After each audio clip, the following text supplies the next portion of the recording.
Hello everyone and welcome. This is the Goodly Christian Witch. I'm continuing with my series. I'm reading from the book 8 Sabbats For Witches by Janet Stewart Farrar. It's a great book, a wonderful book. And we're going to cover chapter 10 on October 31st, celebrating Samhain. Before we get to that, which many people know as All Hallows Eve or Halloween, or the beginnings of the next day would be, the Day of the Dead and all of that. But it begins on October 31st. And I'd like to just note here that we have a representation of the goddess with Mother Mary, representation of the God with Jesus. We have an angel and a baby angel here. And I was brought up Catholic, and I have statues from many cultures, but I have a lot of Catholic statues. They work very nicely. Also, I have a lot of Egyptian statues. And if you just use whatever statue or representation or picture, or just you can draw the name of whatever culture you're from. You can use the gods and goddesses that you feel most comfortable with. And for the four corners, I call in the elementals, and I use the archangels. And I'm going to create first, before we get into the book, a sacred time by ringing the bell. And I'm going to then, after that, create a sacred space by using the stones here in order to mark the sacred space. I'm going to call the four corners, and we're going to call in also above and below, zenith and nadir. So now to create our sacred time, we ring the bell 3 times.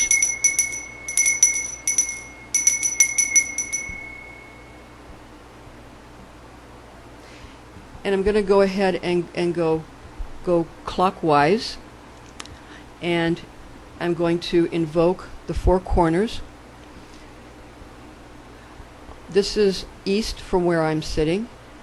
I invoke the Archangel Raphael, Archangel of the Watchtower of the East, the Archangel of the warm, moist winds of the East, the Divine Physician.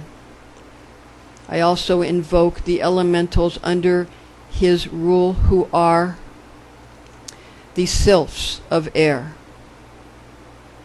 Come into our circle now. I now invoke in the south the mighty Archangel Michael, Archangel of the Watchtower of the South, presiding over the hot, dry winds of the south, and under his rule and guiding hand to call in the salamanders of fire, the elementals of fire. Michael is the warrior or the soldier of God. And then here in the west, I invoke the Archangel Gabriel, beautiful archangel who presides and rules over the watchtowers of the west, the wet, cold winds of the west. And under the rule of the Archangel Gabriel, I invoke the elementals of water, the undines, to come and join our circle now. Gabriel is the love of God. I invoke here the mighty Archangel Uriel, Archangel who rules over the watchtowers of the north, the cold, dry winds of the north.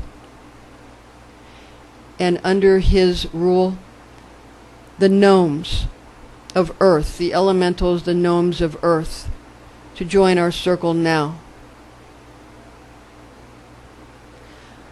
Uriel is the manifestation, the physicality of God, to manifest in the physical world. And then here in the center, above, I invoke Spirit. And I invoke the God of Spirit.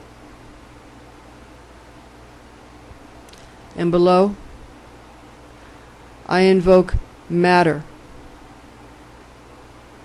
I invoke the Great Mother, the great creatrix of the universe, the creatrix of all things. Above, to join the Spirit of God, the Shekinah, and below, to join the Mother, the Son, the Christ.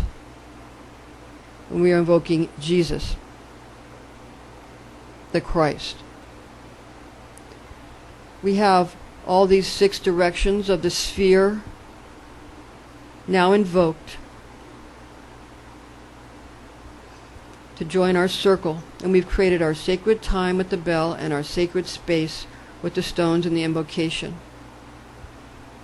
And now to read the book. Now this chapter 10 is a rather long one, so we might have to put this in 2 parts, but it will be very important because Samhain, or Halloween, or All Hallows Eve, it's like the New Year's for witches. It's a very important holy day or Sabbath. So now to begin with our fantastic and amazing book, that you see the circle here forming around the moon of the coven. We have 8 Sabbats for Witches and Rites for Birth, Marriage, and Death by Janet and Stewart Farrar, with line illustrations by Stewart Farrar and photographs by Ian David and Stewart Farrar, Phoenix Publishing, Inc. Also by the same authors, What Witches Do, The Witch's Goddess, and The Witch's Way. The copyright by Janet and Stewart Farrar was in 1981, and again, it's Phoenix Publishing, Inc., and that's in Custer, Washington, USA. And a little dedication, quote, "And ye shall meet and know and remember and love them again," unquote. So now we're going to go ahead and we're going to begin with Chapter 10, Samhain, 31st October. It's spelled Samhain. So some people say Samhain, but it's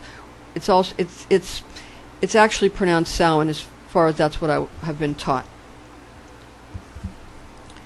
So again, Chapter 10.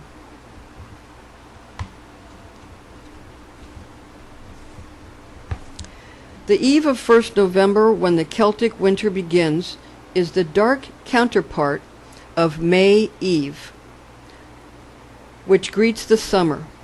More than that, 1st November for the Celts was the beginning of the year itself, and the feast of Samhain was their New Year's Eve, the mysterious moment which belonged to neither past nor present, to neither this world nor the other. Samhain, pronounced Sow-in, the ow rhyming with cow, is Irish Gaelic for the month of November.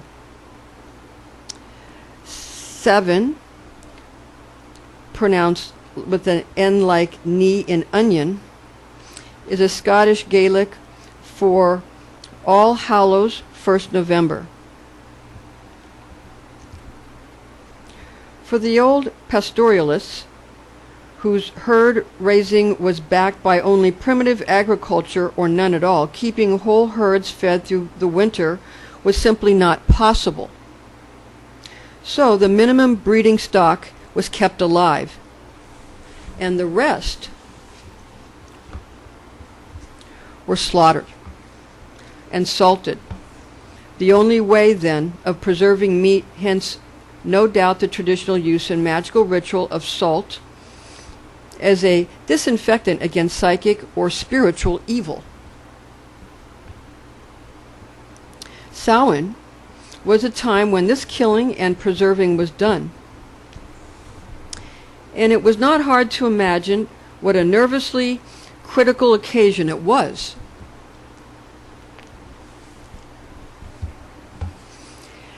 Had the right or enough breeding stock been selected? Would the coming winter be long and hard? And if so, would the breeding stock survive it, or the stored meat feed the tribe through it? Crops, too, had all to be gathered in by the 31st October, and anything still unharvested was abandoned because of the puka, a nocturnal shape-changing hobgoblin who delighted in tormenting humans. Was believed to spend Samhain night destroying or contaminating whatever remained unreaped. The puka's favorite disguise seems to have been the shape of an ugly black horse. Thus, to economic uncertainty was added a sense of psychic eeriness, for at the turn of the year, the old dying, the new still unborn, the veil was very thin. The doors of the Sid mounds were open, and on this night neither human nor fairy needed any magical password to come and go. On this night, too, the spirits of dead friends sought the warmth of the Samhain fire and communion with their living kin. This was File na Marb, pronounced Felu Moniu, the feast of the white-haired one, the snow goddess. It was a, quote, a partial return to primordial chaos, the dissolution of established order as a prelude to its recreation in a new period of time, unquote, as Poinsas Makana says in Celtic mythology. You'll have to excuse me if I don't pronounce all of these exactly perfect. My heritage is that I'm 3/4 Italian and 1/4 Scottish. So, that was an aside by me. Now back to the book. So, Samhain was on the one hand a time of propitiation, divination, and communion with the dead, and on the other, an uninhibited feast of eating, drinking, and the defiant affirmation of life and fertility in the very face of the closing dark. Propitiation, in the old days, when survival was felt to depend on it, was a grim and serious affair. There can be little doubt that at one time it involved human sacrifice of criminals saved up for the purpose, or at the other end of the scale, of an aging king. Little doubt either that these ritual deaths were by fire, for in Celtic, and come to that Norse mythology, many kings and heroes die at Samhain, often in a burning house, trapped by the wiles of supernatural women. Drowning may follow the burning, as with the 6th century kings of Tara, Murchentak Mac Erka and Darmait Mac Serbail. Later, of course, the proprietary sacrifice became symbolic, and English children still unwittingly enact the symbolism on Guy Fawkes Night, which has taken over from the Samhain bonfire. It is interesting that as the failed assassinator of a king, the burned guy is in a sense the king's substitute. Echoes of the Samhain royal sacrifice may also have lingered in that of animal substitutes. Our village Garda, policeman, Tom Chambers, a knowledgeable student of County Mayo, history and folklore, tells us that within living memory, cockerel's blood was sprinkled at the corners of houses inside and out on Martinmas Eve as a protective spell. Now, Martinmas is 11th November, which is 1st November according to the old Julian calendar, a displacement which often points to the survival of a particularly unofficial custom. So this may well have been originally a Samhain practice. The ending of the custom of actual royal sacrifices perhaps commemorated in the legend of the destruction of Aelin Mac Migna of the Fenechad Shid, who is said to have burned royal Tara every Samhain until Fionn Mac Cumhal finally slew him. Fionn Mac Cumhal is a Robin Hood type hero whose legends are remembered all over Ireland. The mountains above our village of Ballycroy are called the Neffin Range, which Tom Chambers renders from the Old Irish as the little resting place of Finn. And that is in disclosure quotes. The little resting place of Finn. And that's the end of that disclosure. Continuing, Ireland's bonfire and firework night is still Halloween, and some of the unconscious survivals are remarkable. When we lived at Ferns in County Wexford, many of the children who ambushed us at Halloween, hoping for apples, nuts, or money for the queen, included one who was masked as the man in black. That's a disclosure marks as well, and then unmarked. He would challenge us with, quote, "I am the man in black. Do you know me?" unquote. To which we had to reply, quote, "I know who you are, but you are the man in black," unquote. We wonder if he realized that one of the significantly recurrent pieces of evidence in the witchcraft trials of the persecution period is that the man in black was the coven's high priest, whose anonymity must be stubbornly protected. In Scotland and Wales, individual family Samhain fires used to be lit. They were called Samhain in Scotland and Col Coeth in Wales, and were built for days ahead on the highest ground near to the house. This was still a thriving custom in some districts, almost within living memory, although by then it had become like England's bonfire night. Mostly a children's celebration, the habit of Halloween fires survived in the Isle of Man, too.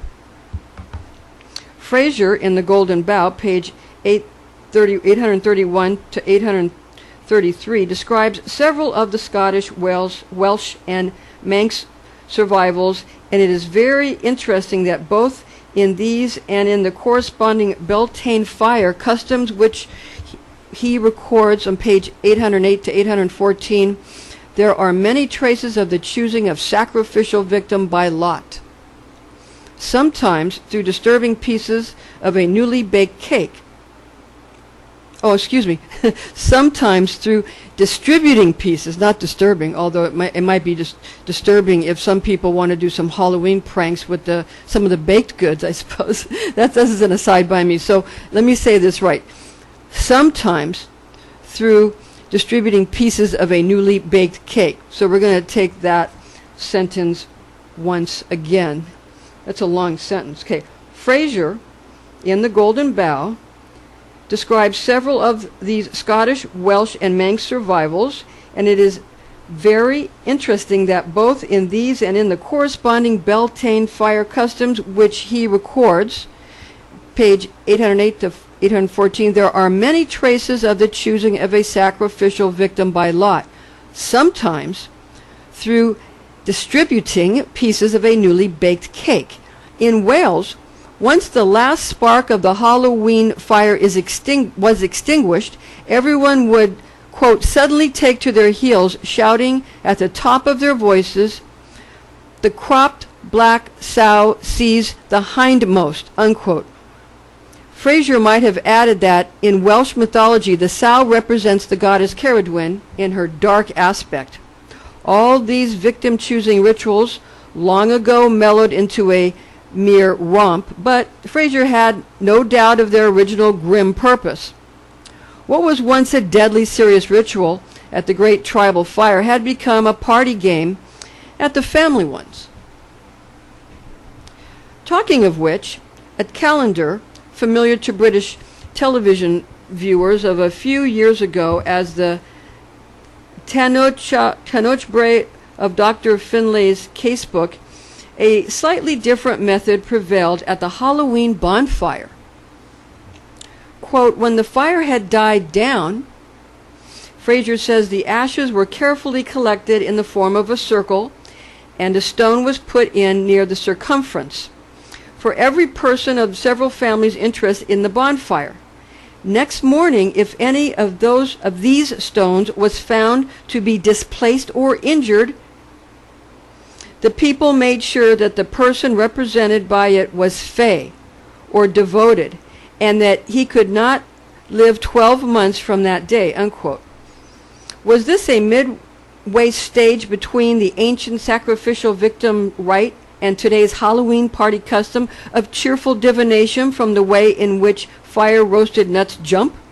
The divination aspect of Samhain is understandable for two reasons. First, the psychic climate of the season favored it, and second, anxiety about the coming winter demanded it. Originally, the Druids were, quote, surfeited with fresh blood and meat until they became entranced and prophesied, unquote, reading the omens for the tribe for the coming year. Cody Berlin, The Magical Arts. But in folklore survival, the divination became more personal. In particular, young women sought to identify the husband-to-be by the way roasting nuts jumped, or by conjuring up his image in a mirror. In County Donegal, a girl would wash her nightdress 3 times in running water and hang it in front of the kitchen fire to dry at midnight on Samhain Eve, leaving the door open. Her future husband would be drawn to enter and turn it over. An alternative formula said that the washing water should be, quote, from a well, which brides' burials pass over, unquote. Another widespread method was for a girl to lay her table with a tempting meal to which the fetch of her future husband would come and, having eaten, be bound to her. The fetch is, of course, the projected astral body, implying that at Samhain not only was the veil between matter and spirit very thin, but also the astral was less firmly bound to the physical. Halloween nuts and apples still have their divinatory aspect in popular tradition. But like the nut gathering of Beltane, their original meaning was a fertility one, for Samhain too was a time of deliberate and tribally purposeful sexual freedom. This fertility ritual aspect is, as one might expect, reflected in the legends of gods and heroes. The god Angus MacOg and the hero Cu Chulainn both had Samhain affairs with women who could shape change into birds, and at Samhain the Dagda, the good god, mated with the Morrigan, the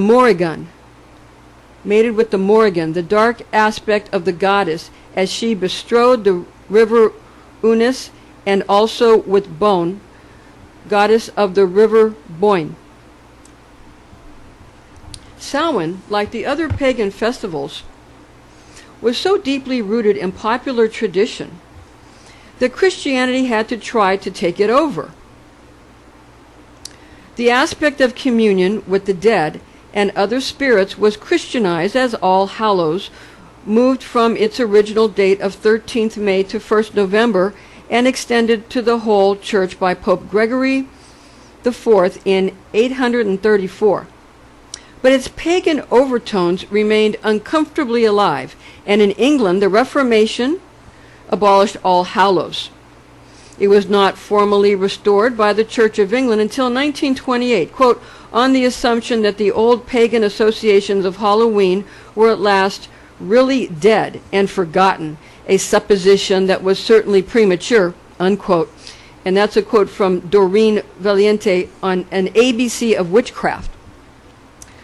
As for the feast itself, in the banquet sense, the original food was, of course, a appropriation of the newly slaughtered cattle, roasted in the purifying Samhain fire, and doubtless having the nature of ritually offered first fruits. The fact that the priesthood had first call on it for divinatory purposes, and that they did not use provided a feast for the tribe, points to this. In later centuries, ritual food known as Samhains was consumed. Robert Burns refers to it in his poem Halloween. Quote, "Till buttered Samhains we fragrant lunt, setta thirgabs in sterren." And in his own notes to the poem says, quote, "Samhains with butter instead of milk to them is always the Halloween supper," unquote.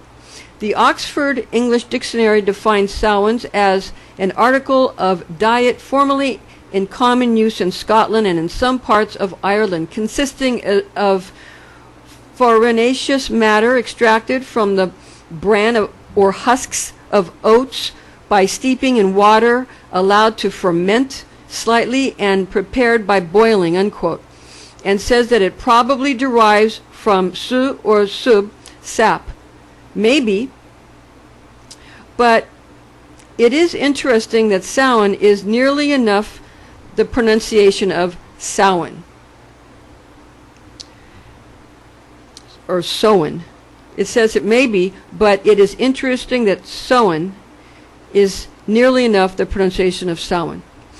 Okay, continuing. In Ireland, barmbrack, a dark brown loaf or cake made with dried fruit, is as much a feature of Halloween as Christmas pudding is of Christmas, and retains the seasonal divinatory function by incorporating tokens which the lucky or unlucky eater finds in his slice. The wrapper of a commercial bram-brack in front of us at the moment bears a witch and broomstick design, and the information, quote, "contains ring, marriage in 12 months, pea, poverty, bean, wealth, stick, will beat life partner, rag, old maid, or bachelor," unquote. The shops are full of them from mid-October. For homemade barmbrack, the essential item is the ring. The cake has to be cut and buttered by a married person, out of sight of those who will be eating it. For any dead friends whose spirits might be visiting, Irish families used to leave some tobacco and a dish of porridge, and some empty chairs by the fire. Paul Hewson, in his interesting but magically amoral book Mastering Witchcraft, says, quote, "The dumb supper may be performed in honor of the beloved dead, and wine and bread be ceremonially offered to them, the latter in the shape of a cake made in 9 segments familiar to the square of earth," unquote. He probably means the square of Saturn, which has 9 segments like a noughts and crosses game, and which Hewson himself gives on page 140 of his book. There are magic squares also for Jupiter, 16 segments, Mars 25, Sun 36, Venus 49, Mercury 64, and Moon 81, but none for Earth. In any case, Saturn would be more seasonally appropriate. He has strong links with both the Holly King and the Lord of Misrule. In fact, the 3 overlap and merge a good deal. One thing Samhain has always been, and still is, a lusty and wholehearted feast, a mischief night, the start of the reign of that same Lord of Misrule, which traditionally lasts from now till Candlemas, yet with serious undertones. It is not that we surrender to disorder, but as winter begins, we look primordial chaos in the face, so that we may discern in it the seeds of a new order. By challenging it and even laughing at it, we proclaim our faith that the goddess and the god cannot by their very nature allow it to sweep us away. How then to celebrate Samhain as 20th century witches? One immediate suggestion, which has become our habit, and which others may find helpful, is to have 2 celebrations. One, the Samhain ritual for the coven itself, and the other, the Halloween party for coven, children, and friends. Children expect some fun out of Halloween, and so we have discovered do friends and neighbors expect something of witches at Halloween. So hold a party and give it to them. pumpkins, masks, fancy dress, leg pulls, music, forfeits, local traditions, and the lot. Local traditions, the lot. And hold your coven Samhain ritual on a separate night. A general point arises here. How important is it to hold Sabbats on the exact traditional nights? We would say it is preferable, but not vital. The fact must be faced that for Sabbats and Sabbats alike, many covens have to meet on particular nights, usually at weekends, for reasons of jobs, travel, baby minding, and so on. Even the charge admits this by saying, quote, better it be when the moon is full, unquote, not, quote, it must be, unquote. And as for Sabbats, most witches feel none the worse for holding them on, say, the nearest Saturday to the true date. In Quest magazine of March 1978, Diana Demdike makes a good point on the subject of celebrating festivals before or after the true date. Quote, it is always better to be late rather than early, unquote, she says. Quote, for know it or not, you are working with the powers of magical earth tides, and these begin at the actual solar point in time, so to work before then means you are meeting in the lowest ebb of the previous tide. Not very helpful, unquote. At Samhain, excuse me, I did it myself. It's Samhain. It's spelled S-A-M-H-A-I-N. Some people say Samhain, but it's pronounced Samhain. At Samhain, to be practical, there is an additional consideration in many places, including America, Ireland, and parts of Britain. Privacy on 31st October cannot be guaranteed. To have your serious Samhain ritual disturbed by children demanding, quote, trick or treat, unquote, or, quote, money for the king, money for the queen, unquote, or by neighbors waving lighted pumpkins in your front garden and rightly expecting to be invited in for a drink is clearly not a good idea. So, quote, better it be, unquote. Perhaps to displace your Samhain Sabbat by a night or two, and to face Halloween night itself with the appropriate nuts, apples, small change, and bottles ready to hand, or even better, throw a party. It is not the business of witches to do anything which might seem to discourage or even to exclude themselves from such traditional celebrations. In fact, local tradition should always be respected, all the more so if it is a genuinely living one.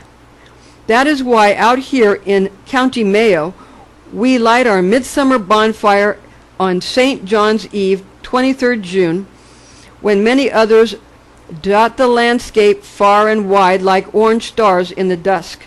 We light our Lugnasa bonfire on Dom Nach Komdub, the last Sunday in July, which is still named after one of the old gods, and to which the many Lugnasa festivals customs that survive in the west of Ireland are attached, and make our Samhain party an outdoor one, weather permitting, for Halloween is family bonfire night throughout Ireland. But to return to the Samhain ritual itself, which is our concern here, which of the ancient elements should be included? Propitiation, no. Propitiation reduces the gods to a human level of pettiness, in which they have to be bribed and jollied out of their capricious moods of spitefulness and bad temper. It belongs to a very primitive stage of the old religion and survived, we feel, more by popular demand than by priestly wisdom. Modern witches do not fear the gods, the expressions of cosmic power and rhythm. They respect and worship them and work to understand and to put themselves in tune with them. And in rejecting propitiation as a superstition once understandable but now outgrown, they are not betraying the old wisdom, they are fulfilling it. Many of the old priests and priestesses who had a deeper understanding than some of their more simple followers would doubtless have smiled approvingly. Though in fairness to those simple followers,